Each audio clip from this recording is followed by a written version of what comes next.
नमस्कार. सोलापूर महापालिका निवडणुकीच्या पार्श्वभूमीवर प्रभाग क्रमांक 7 चे उमेदवार तथा शिवसेना शिंदे गटाचे जिल्हा प्रमुख अमोल बापू शिंदे यांनी आज पत्रकार परिषद घेतली. पहा या पत्रकार परिषदेत त्यांनी कोणकोणत्या गोष्टींचा उल्लेख केला, पहा सविस्तर. त्यांना तुम्हाला सगळ्यांना माहिती आहे की कित्येक प्रभागामध्ये बाहेरून उमेदवार आणावे लागले. त्याचे उदाहरण मला सांगायचंच म्हणलं तर प्रभाग 7 मध्ये पूर्वी नाना काळे हे राष्ट्रवादी काँग्रेस मध्ये काम करायचे. चेतन नरोटेंना पाडण्याकरता चेतन नरोटे यांच्या सोबत असलेले सहकारी काँग्रेस पक्षात काम करणारे बाबा करगुळे, जॉन बुलारे, अजून विनोद भोसले यांना पक्षामधून त्यांनी घेतलं. 50% उमेदवाऱ्या त्यांनी आदर पक्षात दिलेल्या. गणेश वानकर असतील प्रभाग 6 मध्ये, किसन जाधव असतील राष्ट्रवादीचे नेते म्हणून ते फिरायचे.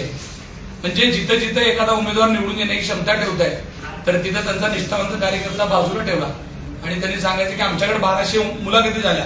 1200 मुलाखती झाल्यानंतर सुद्धा भारतीय जनता पार्टीची लिस्ट बघितली तर त्याच्यामध्ये 50% उमेदवाऱ्या देवेंद्र कोटेंनी आदर पक्षाच्या लोकांना दिलेले. त्याच्यावर कहर झाला. प्रभाग क्रमांक 20 मध्ये एमआयएम मधनं जे गेल्या वेळेस कॅन्डिडेट लढला अशा कॅन्डिडेटला त्यांना उमेदवारी द्यावी लागली.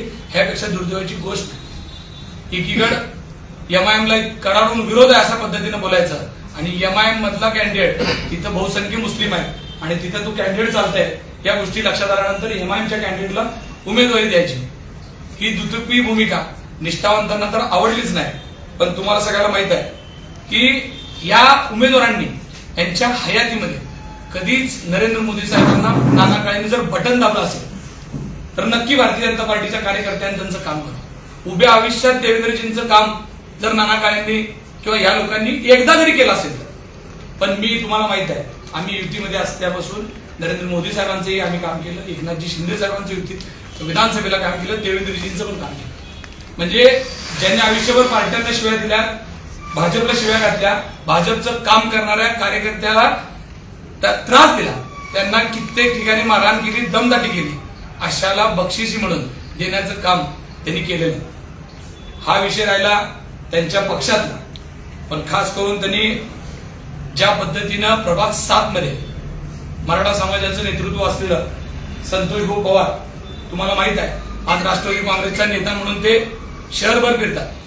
मी शिवसेनेचा जिल्हा प्रमुख म्हणून शहरभर काम करतो. आज प्रभाग 7चा जरी मी उमेदवार असलो तर तुम्हाला माहिती आहे शिवसेना म्हणून मी पूर्ण जिल्हा प्रमुख या नात्यानं शहरामध्ये काम करतो. हे चेतन नरोटे असतील, हे धनगर समाजातून येणारं नेतृत्व. ह्या चेतन नरोटेंना आनंददादा चंदनशिवे हे दलित समाजातून येणारं नेतृत्व.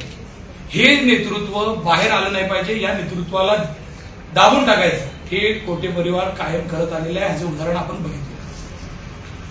तात्यासाहेब कदाचित काही लोकांना न्याय तर देत होते, पण देवेंद्र ज्या पद्धतीनं ही सगळी मंडळी संपवण्याच्या दृष्टिकोनातून, म्हणजे मराठा समाजाचं नेतृत्व संपून टाकायचं, धनगर समाजाचं नेतृत्व संपून टाकायचं, दलित समाजात या भागातला नेता राहिला नाही पाहिजे.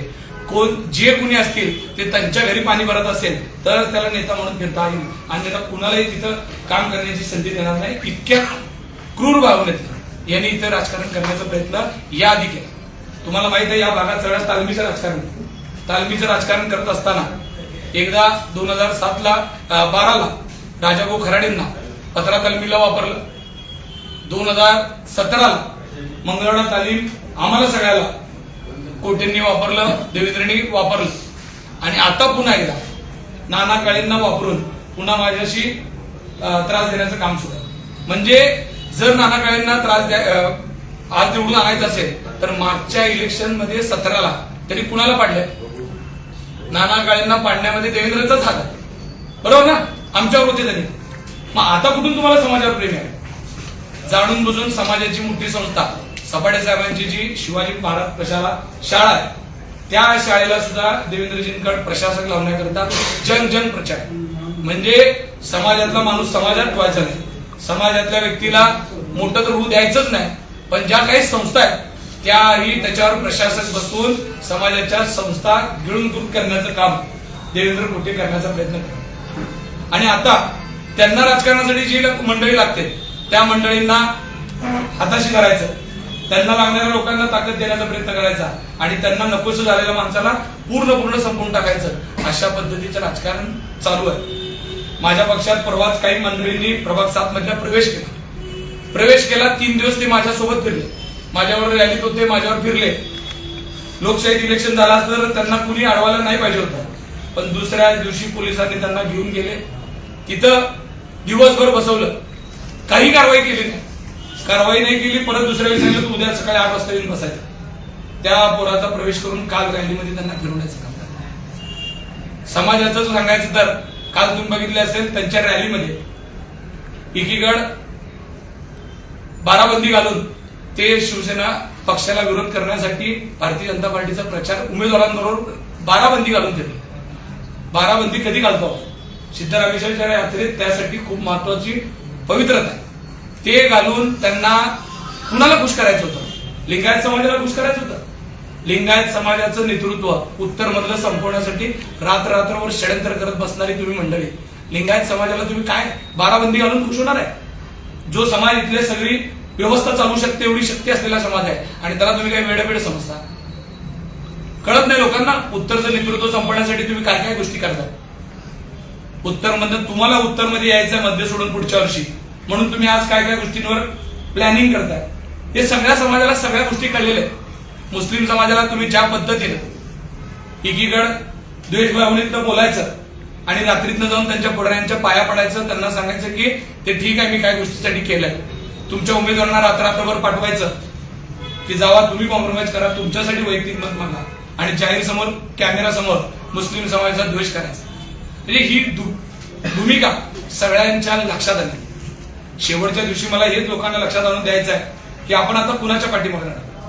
बघा की आपल्याला कशा पद्धतीनं वेगवेगळ्या समाजाचे नेतृत्व तर संपवण्याचं काम चालूच आहे, पण आपल्या सगळ्यांना माणसात माणूस नाही ठेवणार या भूमिकेतनं त्यांनी काम सुरू केलेलं आहे. काल तर कहर झाला साहेब, इतका मोठा कहर. पालकमंत्री महोदय आणि देवेंद्र कुटे रात्री 2 वाजेपर्यंत सगळ्या लोकांना, बसलेल्या लोकांना 10 वाजता पोलीस काट्या मारून पाठवत होते आणि रात्री 2 वाजता पालकमंत्री स्वतः प्रभाग क्रमांक 5, 6, 7, 15 ह्याची फिल्डिंग लावण्याकरता काय काम करत होते? सगळीकडे एकीकडे पोलिसांना सोबत घेऊन कॅनव्यातनं चुकीच्या पद्धतीचं काम सुरू होतं. रात्रभर पैसे वाटण्याच्या मोहीममध्ये मला वाईट वाटतंय की ज्या लोकांनी सोलापूर सांभाळलं पाहिजे पालकमंत्री या नात्याने, त्यांना कॅनव्यात घेऊन जाऊन लोकांना पैसे द्यायची वेळ आहे. ही परिस्थिती आहे. कार्यकर्ता सापडत नाही, कुणी घ्यायला तयार नाही. अशी परिस्थिती असताना या देवेंद्र कोटेंनी त्यांना दिशाभूल करून या 4 प्रभागामध्ये रात्री कित्येक वाजेपर्यंत बसवलेलं आहे. त्याचे मी तुम्हाला फोटो सहित ते रात्री कुठं बसले होते, काय काय करत होते हे दाखवू शकतो. त्याचं कारण आहे की खुलेआम आहे त्या गोष्टी.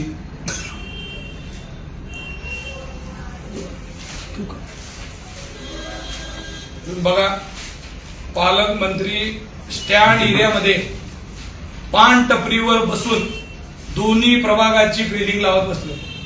एकीकडे पब्लिकला 10 वाजता फिरायचं नाही म्हणून सांगतात आणि स्वतः कॅनवा घेऊन या यंत्रणेचा अशा पद्धतीचा गैरवापर करत बसला. तर हे बघा, वेलकम पान शॉप वर आपल्या जिल्ह्याचा पालकमंत्री साहेब, मंत्री महोदय साहेब, आपण कधीतरी सोलापूरला यायला पाहिजे, सोलापूरचं पालकत्व घ्यायला पाहिजे. पण तुम्ही 8 दिवस ठाम बसून देवेंद्र कोटेच्या नादी लागून तुम्हाला टपरीवर त्यांनी आणून बसवलं. या देवेंद्र कोटेंनी, ही वस्तुस्थिती. हे किती सोलापूरकरांना ही गोष्ट पटणारी आहे की रात्री पालकमंत्री महोदय स्वतः बसून अशा गोष्टी करत असतील तर इलेक्शन कुठं जाणार आहे? मला माहित आहे, मी आज ज्या पद्धतीची बाईट देतोय, ज्या पद्धतीचं वक्तव्य करतोय, या गोष्टीमुळे नक्की मला त्रास होणार. मला जेलमध्ये सुद्धा घालतील, माझ्यावर खोट्या केसेस कराव्यात यासाठी कित्येक लोकांना सांगितलं जाते की तू फक्त एक ओळीत लिहून जा की भारतीय जनता पार्टीच्या कार्यकर्त्याला सांगितलं जाते की अमोल शेट्टीने तुला दम दिलाय. मी अजून तुमच्या सगळ्यांसमोर आवाहन करतो, मी इलेक्शन लोकशाही पद्धतीनं बिगर पैशाने लढणार आहे. मला मतं द्यायची असतील तर प्रेमाने, कामाने द्या. मी कधी कुणाला दमदाटी करणार नाही. मी कुणालाही शक्ती प्रदर्शन करून, माझी ताकद दाखवून मला इलेक्शन जिंकायचं नाही, लढायचंही नाही. मला माहित आहे 5 वर्षाची काय कामं केलेत ती उड्या डोळ्यांनी सोलापूरकरांनी बघितले. त्यासाठी ते मला मतं देतील, नाही द्यायचं असतील तर नाही देतील. पण मी सांगतो की पालकमंत्री महोदय काल देवेंद्र कोटे कित्येक लोकांना पालकमंत्र्यांना सांगत होता देवेंद्र की या माणसाला अमोल शिंदेने दम दिला. पण तेच पोरगं सांगायला मंत्री महोदय नाही, मला त्यांनी कधीच फोन नाही लावला, कधी बोललं नाही.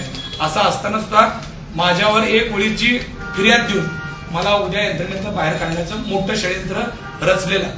मीच नाही तर माझ्या कार्यकर्त्यांचंही मनोबल कसलं पाहिजे म्हणून उद्या कित्येक पोरांना सकाळी लिस्ट काढून दिले. निराळा वस्तीतनं कुणाला घेऊन जायचं, अभिमान सीतनं कुणाला घेऊन जायचं. असं माझ्याच प्रभागात घडलं असं नाही. गेल्या 8 दिवसात तुम्ही बघितलं असेल कित्येक लोकांना तडीपारीच्या नोटीस आलेत आणि कोर्टाने सांगितले की त्यांना तुम्हाला तडीपार करता येणार नाही, त्यांना मतदानला दिलं पाहिजे. काही कारण नाही. मी जर एक कार्यकर्त्याचं उदाहरण देतो.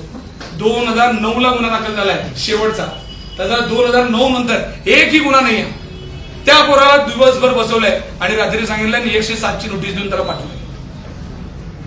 जर 2009चा गुन्हेगार छोट्या केस मधला आता तुम्ही त्याला 107ची नोटीस देत असाल तर यंत्रणा काय काम करायला हवी.